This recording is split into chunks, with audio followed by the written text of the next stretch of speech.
Sorry. View. Doon. Thank you. View dyan. Dito na exercise. Dito siya. Dito yung ulo. Ano lang po?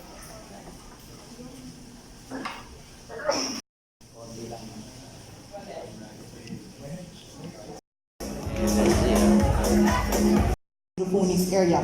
5, we also have the light-dependent resistor, which will determine the presence or the intensity of light. And lastly, we have the toxic gas sensor to determine the presence of hazardous gases in the atmosphere. Also, as you can see, there are 2 containers, the first and the second one. So, we also integrated the 12 volts pump because it will serve as the passageway, or it will serve as the transport system of the liquid organic fertilizer to the main hydroponics area. Also, once each sensor detects fluctuations or any abnormality in the factors that may hinder the growth of the crop, it will send message to the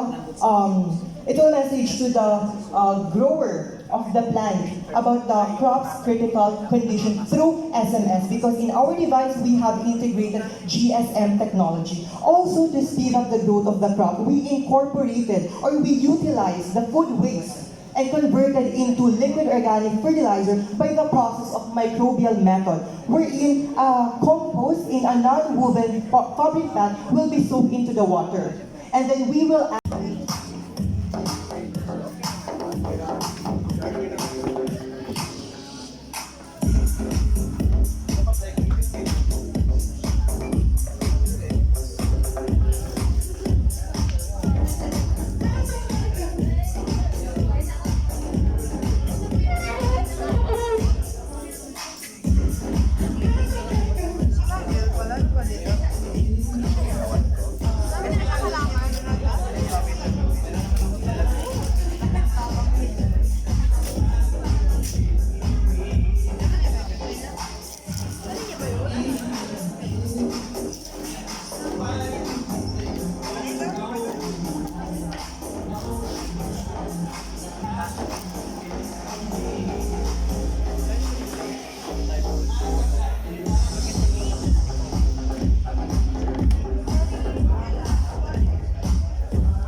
Think that says to me, our mic. I'm a machine. I know you're trying to hammer me. Don't nobody like me. I wish you would have invited me. I tried, I got like a line machine. I know you're trying to hammer me. Don't nobody like me.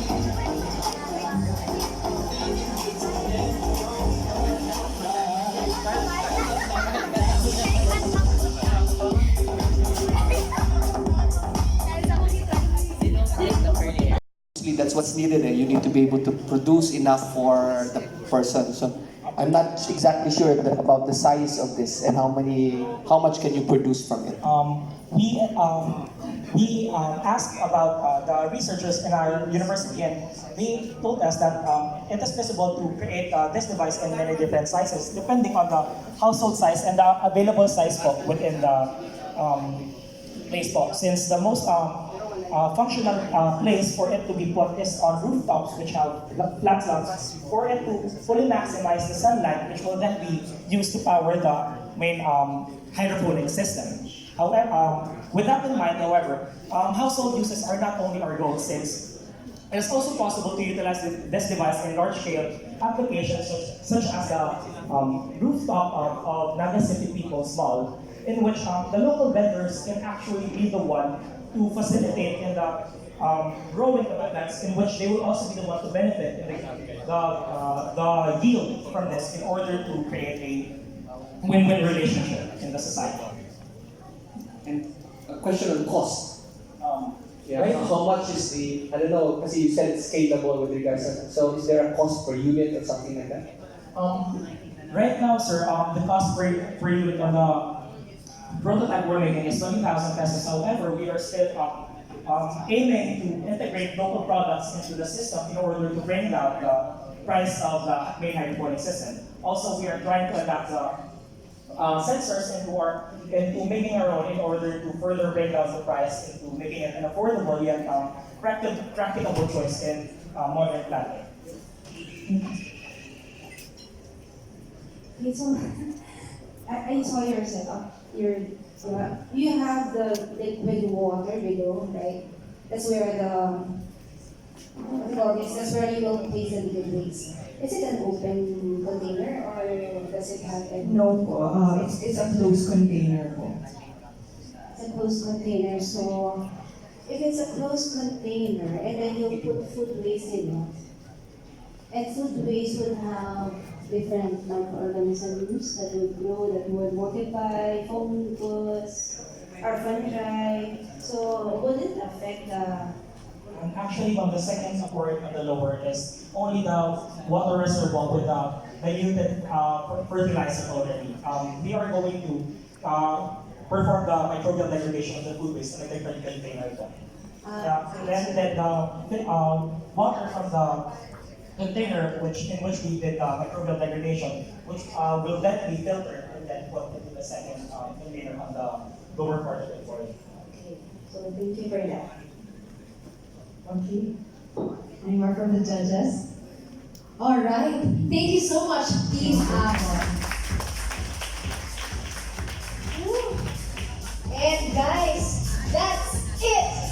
Can I hear a round of applause? Grabe. Grabe. That's all I can say. 10 amazing innovations from our bright young students. Isa mga palakpak. Ang galing-galing. Ladies and gentlemen, that is our picture. And I can't imagine how much time, effort, and energy you all guys poured out in here. Puso, diba? Now, of course, good job to everyone. And we'd like to say that let's focus more on this event as an opportunity to learn, but it's beyond a competition. At the end of the day, we have learned, and ika nga nila, di ba? Yung award bonus na lang yan. And you are all winners here in this room. Alright? It's for all of us. And now, at this point, dahil natapos na yung 10, we will have a pause for a lunch break because we should give our judges an ample time to deliberate for the winners and for the awarding that you will have later on. And they will determine who will emerge as the brightest and be named as the grand champion of the Shell Explorers The Bright Ideas Challenge 2019. So, at this point, we will have our lunch break. See you all after an hour.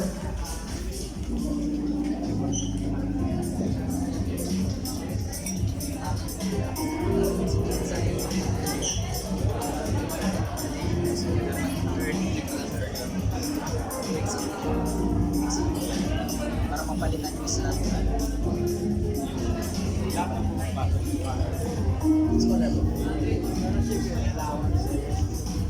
Stipend.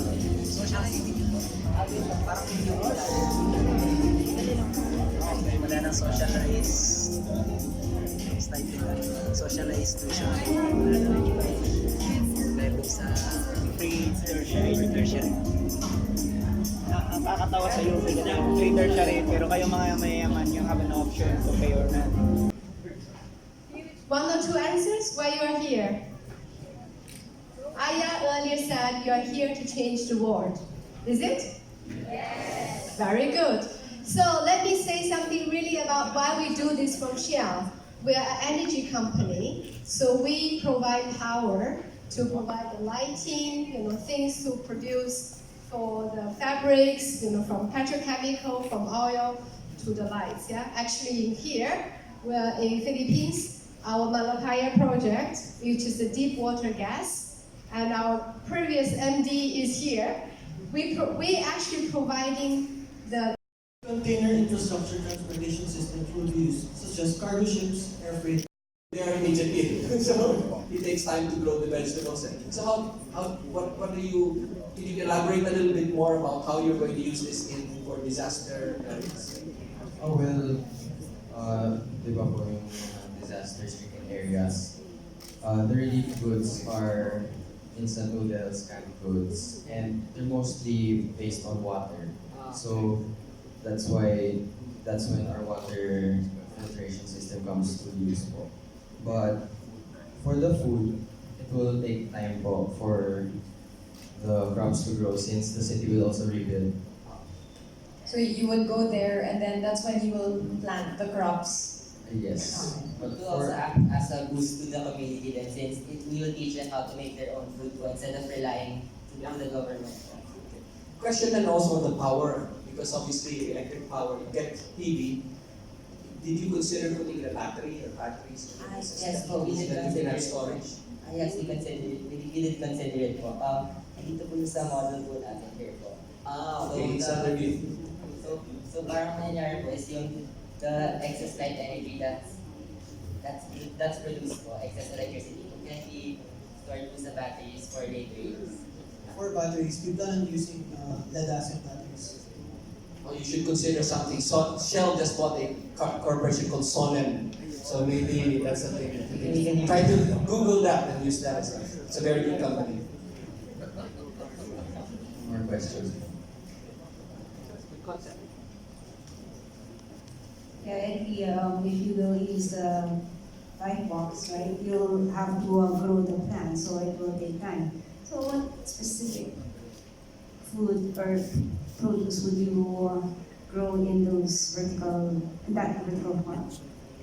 As I said earlier, like the lettuce, spinach, potatoes, I chose those because one, they are familiar to a lot of people. Two, they're one of the crops that won't take a very long time to grow, and they can provide nutrition for the people who need it.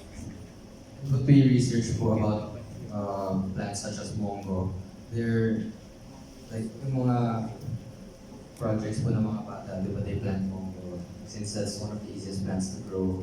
But we also research that mongo is one of the nutrition packed crops. That's why we added mongo there. Thank you. All right, do you have any last words for our judges?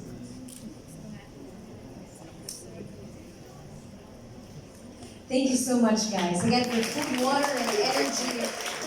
That was Team Few Solutions. And it reminded me that the smallest act of kindness beats the grandest intention. And this group shows that, some things are few, but they are grand. And so at this point, are still guys okay out there? Yeah. All right. We're not sure. I'm not sure. We're not sure with that term, but Okay, that's a little bit more advanced thermodynamics. All right. We have. One last question. For that gadget, how much does it cost you? Like if I want to make one for myself, it's an interesting device. How much would I need to complete such kind of a project?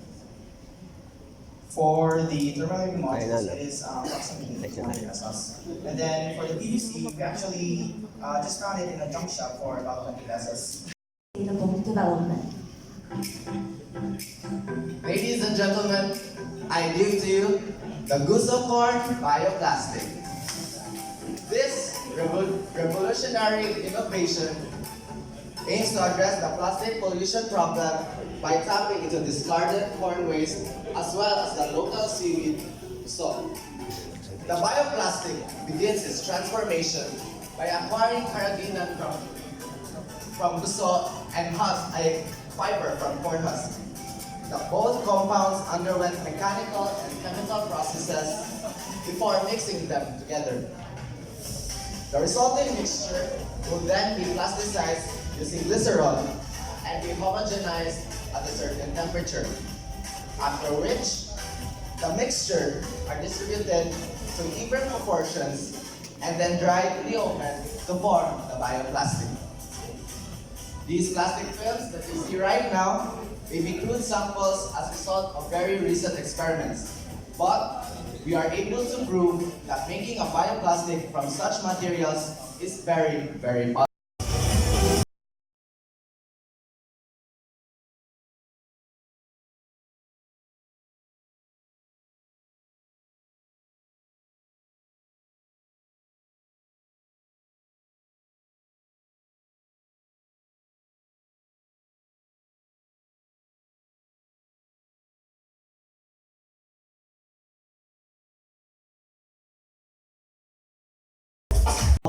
If it's yellowish, that means it's unhealthy and therefore needs fertilizer. If it has holes, that means it has pests. Therefore, only needs pesticide.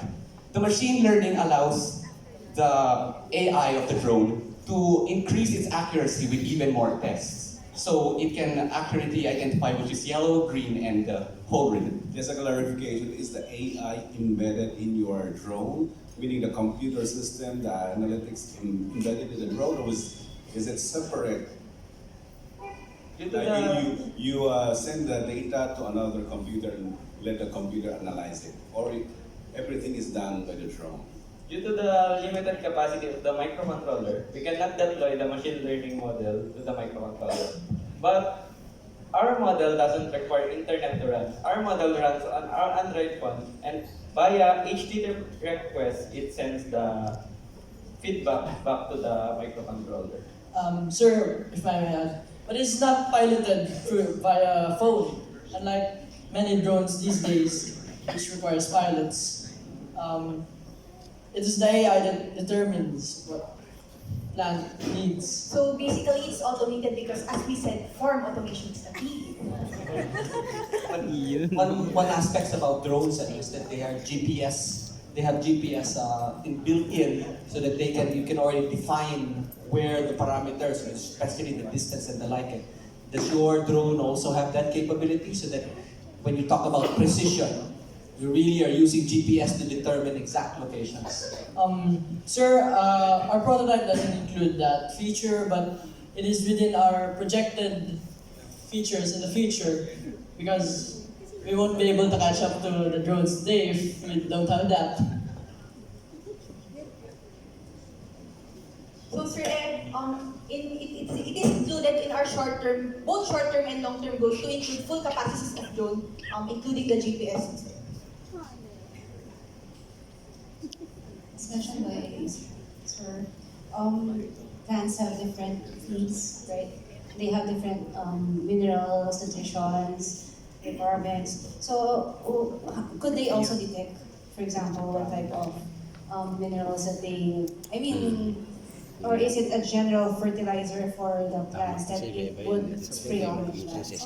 Basically, as we said earlier, our technology is grounded on the use of precision farming. Precision farming works with the historical data gathered. We are planning to partner with agricultural departments so that we will have data to base on too.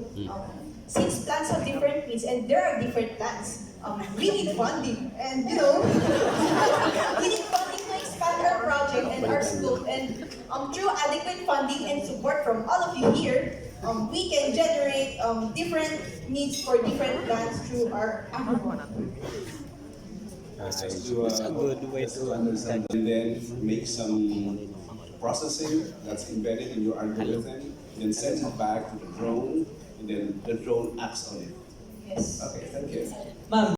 Which has a acts as the anode, which has a negative charge, and the copper wire, which acts as the cathode, which that acts which has a positive charge. Just for our information, is this something that is consumable over time? Does it you need to replace this electrode over time? After some Yes, time? actually, How many hours? this can be used for about 41 hours, but then this will not be considered as waste after we have used it for this purpose. We can use it as a fertilizer because according to the Food and Agriculture Organization, the matured coconut water is much more an effective fertilizer compared to other commercial fertilizers. Did you just check if the zinc dissolves into the coconut water, or something is happening in the coconut water? For the zinc, it gets rusted.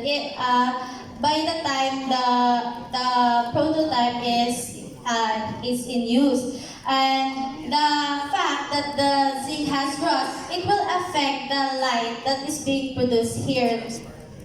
I'm just concerned about the disposal of the final, say, it can be I don't know, if you use it for fertilizer, maybe it's good, but we just make sure that it is not detrimental to the environment. Yeah. Of the system. Due to its complexity and cost of object detection technologies, ambulonic system is very good at this at this moment. And this time, our team has Keyboard. Power share dyan. So the People's Choice Award will receive 5,000 pesos. Power team yung power share. So congratulations from Oriental Mindoro National School Team. Nexus. Please come on stage.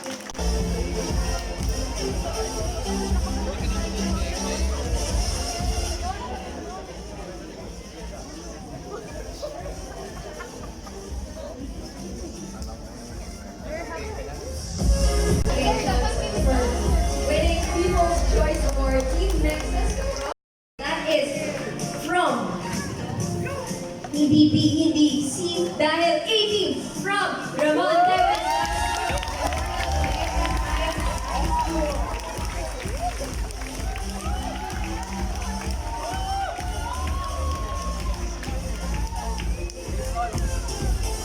Congratulations, guys. Again, they will be 20,000 pesos. And of course, the learning number na katabi nila. Marami tayong mauwi dito sa event na to at sa program.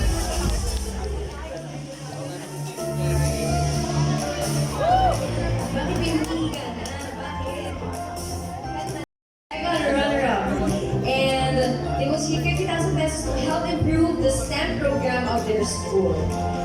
So sila kaya yun for our second runner-up? Congratulations to Team Agribon from Philippines.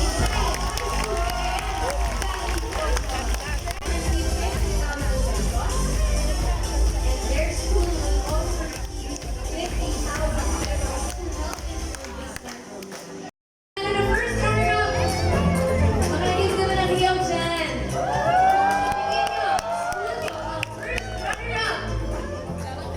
Talagang kabado eh, no? Sige, diretso na tayo. So for our first runner-up, the team will receive 70,000 pesos. And their school will also receive 70,000 pesos for their STEM program. Congratulations to all the way from Husa Regional Science School, Team Agribon.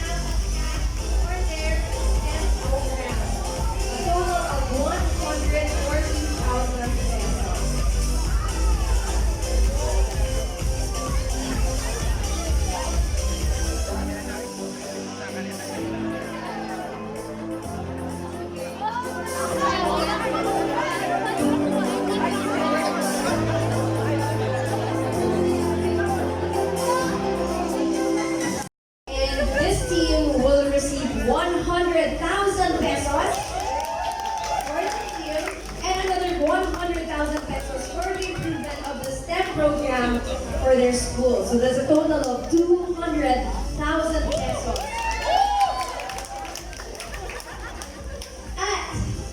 At bago yan, huwag kayong makakalimutan na gawin yung hashtag na natin ngayon. Shell Explorers PH 2019. Palampakan nga muna natin ang lahat.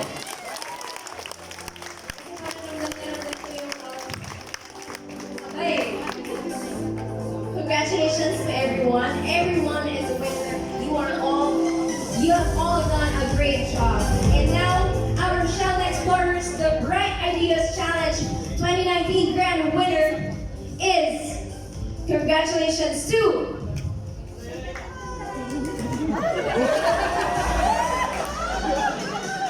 congratulations Team Nexus! National High School! Again, they will receive 100,000 pesos for the team and another 100,000 pesos for the improvement of the STEM program. And then, other teams will receive 10,000 pesos consolation prizes. And that's Team Nexus. Everybody.